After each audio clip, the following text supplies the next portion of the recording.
Subscribe कीजिए RBCM news channel को और प्रेस कीजिए बेल आइकन को सबसे पहले नए वीडियो की नोटिफिकेशन पाने के आपने लिए। अब जैसे पाकिस्तान में ह्यूमन राइट्स की बदतरीन सूरत हाल है, लेकिन ना कनाडा की पार्लियामेंट में बोला जाता है, ना ब्रिटिश पार्लियामेंट में बोला जाता है, कोई इस पे इंटरनेशनल मीडिया नहीं बोल रहा। इंडिया आप देखें तो माइनॉरिटीज को बड़ी फैसिलिटीज है, वहां पे कोई एक्स्ट्रा जुडिशियल किलिंग्स नहीं हो रही, 5 टाइम अजान लाउड स्पीकर पे चल रही है, सड़कों पे नमाज हो रही है, एक वो है। लेकिन इंडिया में इसके बारे में पूरी दुनिया इस पे बोलती है। तो मैं आपसे इसी सिलसिले में कनाडा की तरफ आऊंगा पहले कि करीमा बलोच एक human rights activist from Balochistan जान बचा के आती है कनाडा और मार दी जाती है। आप क्या समझती हैं कि जो हम सुनते आए हैं अभी कुछ अरसे से कनाडा में बहुत ज्यादा एक्सट्रीमिज्म बढ़ गया है, वहां पे काफी इन चीजों को अपीजमेंट की जाती है गवर्नमेंट लेवल पे। क्या आप समझती हैं कि कनाडा में खतरा ज्यादा है और क्यों ये सब चीजें हो अगर रही कोई हैं? वहां से भागकर यहाँ आता है रेफ्यूजी, लाइक जैसे मैं आई हूँ, तो नॉक ऑन वर्ड, खुदा ना खास्ता, अगर मुझे कभी कुछ हो जाता है तो प्लीज मैं अभी बता देना चाहती हूँ कि मेरा कोई ऐसा इरादा नहीं है कि मैंने मरना है, या मेरा कोई ऐसी एक्सीडेंट्स वैक्सीडेंट्स नहीं हो रहे हैं, मगर इट इज उसके बाद बंदा सोचने पर मजबूर हो जाते हैं, थ्रेट ज्यादा हो गई। और वो आपको ऐसे नहीं है थ्रेट्स कि यहाँ पे बम फुट रहे हैं, ये हो रहा है या वो हो रहा है। It's very political, it's very quiet, और that's the most dangerous part.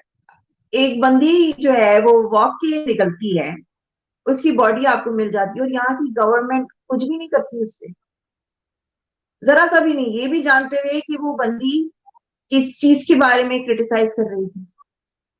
यानी करीमा जो है ना, वो रिलीजन पे क्रिटिसाइज नहीं करती थी, वो जो है एस्टैब्लिशमेंट पे क्रिटिसाइज करती थी, right? So we have to all think. अब उसके ऊपर भी उससे पहले थोड़ी बहुत रूमर्स आई कि ये उसकी एजेंट है, ये उसकी एजेंट है। हु नोज, मुझे भी बोलते रहते हैं रॉकी एजेंट है, ये पता नहीं कहाँ की एजेंट है। मैंने सो यू डोंट नो कि कहाँ बिलीव किया जाए। मगर जहां तक एक कॉमन पर्सन है पाकिस्तान में, हम किसको रोल मॉडल मानेंगे? हमारे रोल मॉडल्स देखें ना, हर किसी मुल्क में ना एक रोल मॉडल होता है, वहां के बच्चे ना देख के हाँ हम ऐसा बने, हम इन जैसा बनेंगे। हमारे आप रोल मॉडल्स तो देखें ना, सारे चीटर्स, सारे खाना वाले, सारे करप्ट, एक नंबर के झूठे, आवाम भी तो ऐसी ही निकलेगी ना। डेस्परेट सोसाइटी है इस्लाम या कोई भी मजहब होता है, इसमें कई चीजें होती हैं, हर आदमी अब उसमें जो एक मिसाल है 1400 साल पुराना क्या हालात थे, क्या चीजें थी उस जमाने को आप आज लागू नहीं कर सकते। मैं जरा आऊंगा मदरसों की तरफ। पाकिस्तान में मदरसों के बारे में कई चीजें हैं, 3-4 चीजें मैं इस पे आपसे राय लूंगा। एक तो ये है कि मदरसों में बच्चों पे मार कुटाई बहुत होती है, मारा जाता है, पीटा जाता है, डंडों से मारते हैं, रस्सियों से बांध के मारते हैं। दूसरा, बच्चों का सेक्सुअल एक्सप्लॉयटेशन बहुत होता है मदरसों में, यह आम चीज है पाकिस्तान में, ऐसी कई वीडियोस हम भी देखते हैं। और आम है कि मदरसे में बच्चियों को और बच्चों दोनों के साथ सेक्सुअल एक्सप्लॉयटेशन होता है। और तीसरा यह है कि जो सिखाया जाता है वो भी 1400 साल पुराने दौर में लेके जाकर बच्चे को बिठा देते हैं कि ब्लास्फेमी है, किसी ने कर दी तो बस जरा भी आपको बात बुरी लगी जाके कत्ल कर दो, जन्नत तुम पे फर्ज हो गई है, तुम जन्नत। गरीब आदमी का बच्चा जैसे मुमताज कादरी, इसने पंजाब के गवर्नर का कत्ल कर दिया। वो मुमताज कादरी जो जिंदगी में 2 कमरे का घर नहीं बना सकता था, आज कई एकड़ पे इसका मजार है, उसका बाप जहां गुजर जाता है वहां पे लोग उसको सलाम पेश करते हैं। तो फिर मुझे जहां तक मैं जानती हूँ ना, तो जब हम पाकिस्तान से निकले थे तो आई वॉज वेरी यंग, मैं बहुत छोटी थी ना।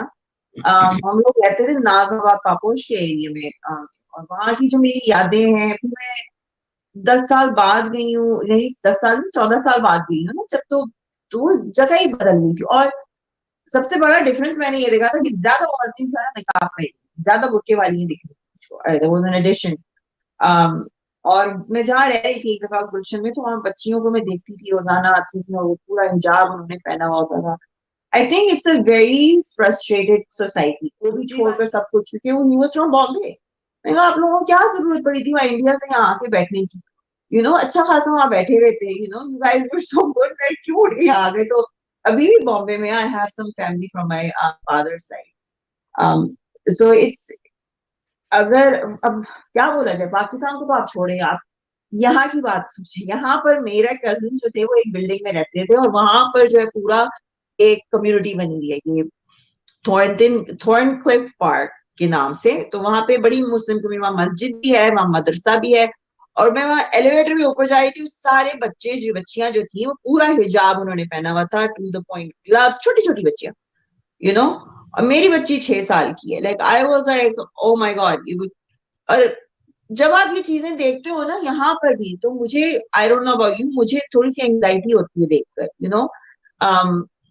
अजीब, it's just a different place. अच्छा, आप भारत में मुंबई से ताल्लुक रखती हैं, मतलब ओरिजिनली? मेरी जो नानी थी वो मेरे ख्याल से गुजरात की थी, हाँ। और जो नाना वो वहाँ के थे, बॉम्बे से थे।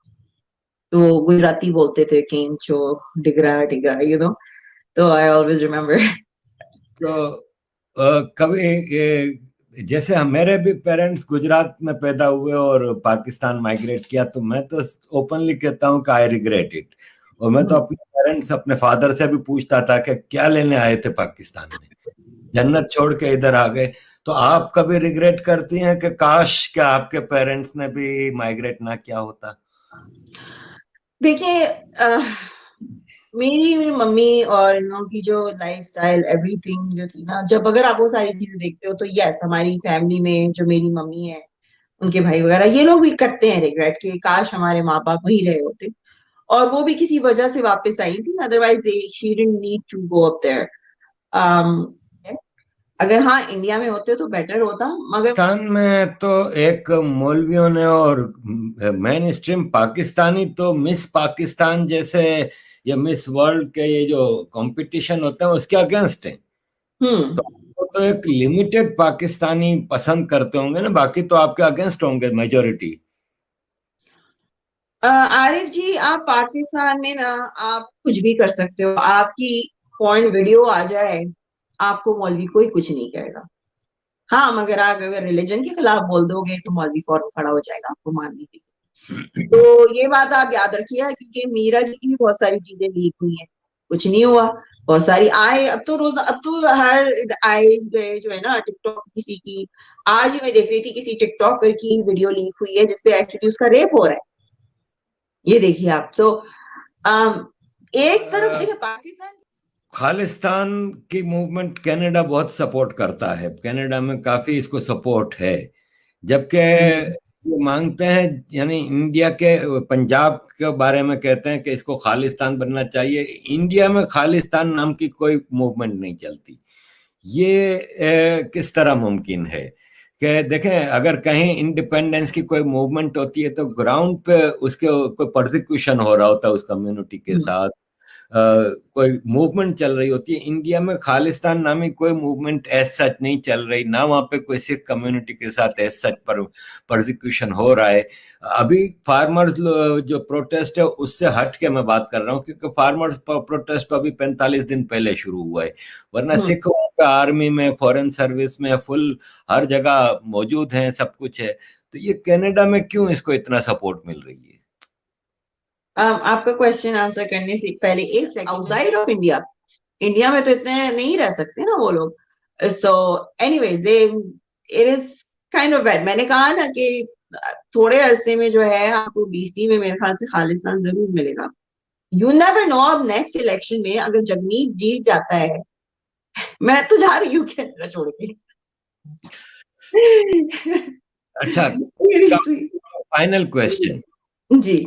पाकिस्तान में आपने देखा होगा कि बंगालियों के ऊपर बड़ा जुल्म हुआ और जेनोसाइड हुआ इनका, और आखिरकार इन्होंने आज़ादी हासिल कर ली और आज बांग्लादेश तरक्की कर रहा है। 1971 में एक पाकिस्तानी रुपए के 8 टके मिलते थे, आज 2.5 रुपए का 1 टका है। इनकी इकोनॉमी इतनी तेजी से तरक्की कर रही है पाकिस्तान से जान छुड़ाने के बाद। बलोच 1971 से आजादी मांग रहे हैं कि उनको, वो कह रहे हैं कि हम ऑक्यूपाइड लैंड हैं। सिंधु देश की एक मूवमेंट चल रही है और ग्राउंड पे चल रही है। ये नहीं है कि खालिस्तान की तरह बाहर चल रही है, ग्राउंड पे रोज वहां पे रैलियां निकल रही हैं सिंधु देश की। पख्तूनों के ऊपर जैसे आपने देखा होगा, उस गुलालई इस्माइल के वालिद को 3-4 दिन पहले अगवा कर लिया आर्मी ने, और हजारों पख्तून मिसिंग पर्सन्स हैं, हजारों बलोच मिसिंग पर्सन्स हैं पाकिस्तान में।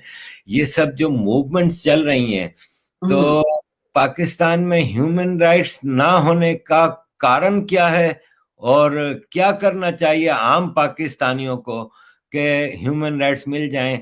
मैं तो ओपनली एडवोकेसी करता हूं कि पाकिस्तान की आर्मी कॉन्स्टिट्यूशन से अबव हो के काम करती है। राइट्स की जो आप बात करते हो तो it's a joke, Pakistani human rights is a joke to be honest. वहां पे कोई ह्यूमन राइट्स नहीं। अगर ह्यूमन राइट्स होते हैं तो आए दिन आपको ये नहीं पता चल रहा होता कि ये हो गया है, वो हो गया है। Human rights is nothing. वहां पे अभी तक जो है छोटे छोटे बच्चे जो है वहां पे भीख मांग रहे हैं, there is child labour, their education वहां पे मिल नहीं रही है लोगों को अच्छे तरीके से। बेसिक राइट्स नहीं है। ह्यूमन राइट्स वो होते हैं कि जहां पर आप एक इंसान को ना इलेक्ट्रिसिटी, पानी जो है वो फराहम कर सको, एक छोटा सा घर दे सको। वो बेसिक राइट्स आप अपनी आवाम को नहीं दे सक रहे हो, मगर आप फिर वही